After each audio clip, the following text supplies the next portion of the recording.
পানি ছিল বিষাক্ত, কিন্তু নবী করিম সাল্লাল্লাহু আলাইহি সাল্লামের থুতু মুবারকের বদৌলতে এই পানি এত মিষ্টি।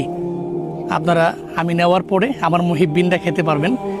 আর যদি কোনোদিন আপনারা আসেন তাহলে আপনারা খাওয়ার পরে এটা উপলব্ধি করতে পারবেন যে এই পানি কত পরিমাণ মিষ্টি। সুবহানাল্লাহ। এই পানির অপর নাম হচ্ছে শিফা, আরোগ্য।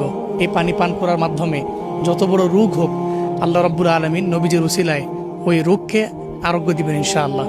নবীজি সাল্লাল্লাহু আলাইহি ওয়াসাল্লামের থুতু মুবারক যে পানিতে লেগেছে সেই পানি এখন পান করছি আলহামদুলিল্লাহ, এবং সেই পানি দিয়ে ওযু করছি। আমি এখান থেকে পানি নিয়ে যাব বাংলাদেশে। যারা আমার কাছের লোক আছেন, মুহিব্বিন আছেন, তারা চাইলে আমার কাছ থেকে এই পানি পান করতে পারবেন।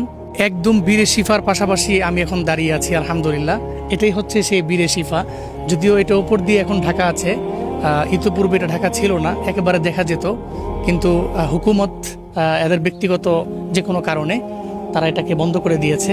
এখান থেকে পানি ওখানে যায়, আর ওখান থেকে ইচ্ছা মতো পানি নেওয়া যায় আলহামদুলিল্লাহ, পানি পান করা যায় এবং সেখান থেকে ওযু করা যায়। এই বীরে শিফার একটা ইতিহাস আছে যেটা আপনাদের অনেকেরই অজানা, এটা আজকে আমি একটু বলতে চাই।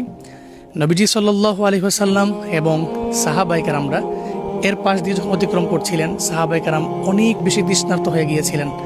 নবীজিকে বলছিলেন যে নবীজি আমরা পানি পান করতে চাই। তখন এই কূপের দেখা মিলে।